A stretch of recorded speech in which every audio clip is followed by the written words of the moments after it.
Hello everyone. Welcome to Story and Montessori.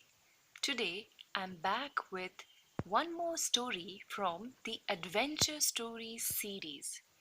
This is the second story and the name of this story is Gulliver's Voyage to Brobdingnag. After staying at home for only 2 months, Gulliver and the crew of the ship Adventure set sail. A storm blew their ship far off course. When they finally sighted land, the captain sent a crew, including Gulliver, to explore.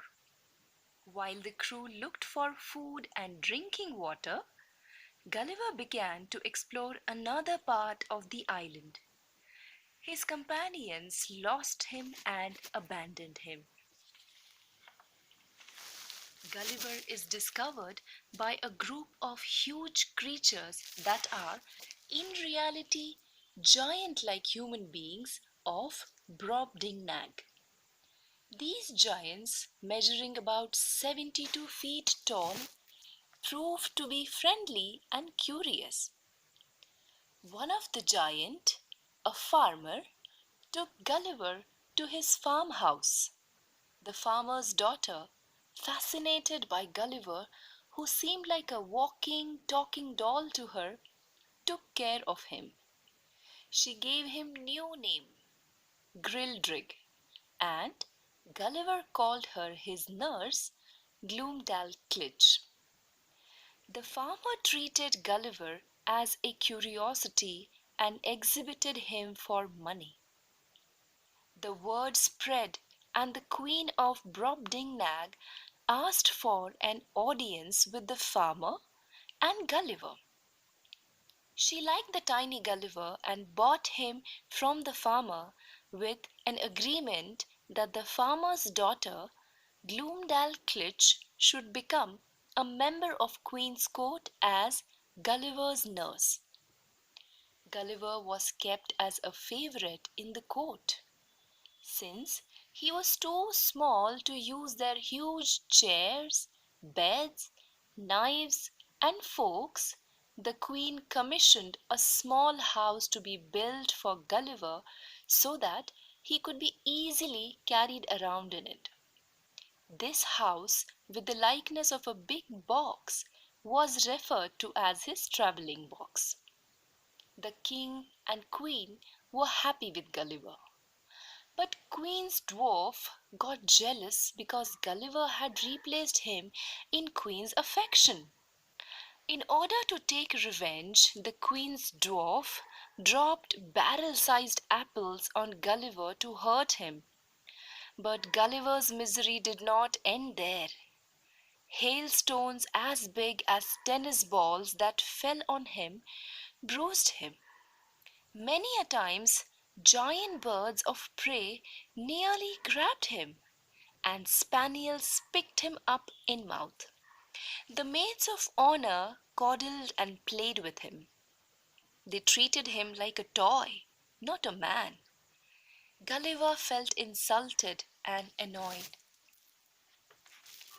During his conversation with the king, he spoke about his experiences and travels, discussed the state of Europe and England's most valuable assets, gunpowder. He suggested that by using gunpowder, the king could reduce all his subjects to slavery. The king, horrified by the inhumanly suggestion, warned Gulliver that he would be executed if he ever mentioned gunpowder again. On knowing that Gulliver is a sailor, the Queen had a toy boat made for him and a trough in which he could sail.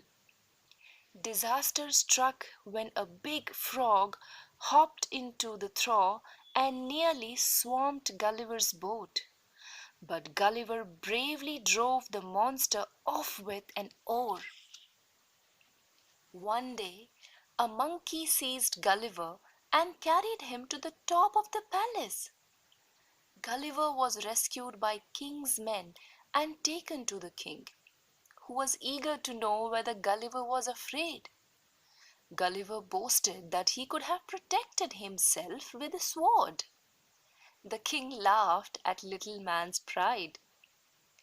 Gulliver entertained himself in the palace and did amusing acts.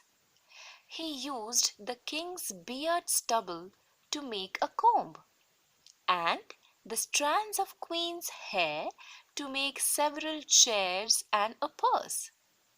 He played the piano for the king and queen by using sticks formed as cudgels to bang on the key as he ran up and down the piano bench. Gulliver spent 2 years in Brobdingnag, but he was not happy despite royal family's pampering. He was scared that he would never be able to escape and forcefully remain there as a sort of royal pet for the rest of his life. As luck would have it, on one trip to the seaside with the king and the queen, a giant eagle swooped down, snatched up Gulliver's travel box with Gulliver sitting in it, and dropped it into the sea, where he was picked up by some sailors who took him to England. After having lived in a land of giants for so long, Gulliver found it difficult to adjust to his fellow Englishmen. He had convinced himself that all Englishmen were midgets. Everything looked tiny back home, and he felt like a giant. But as time passed, Gulliver felt his normal self again.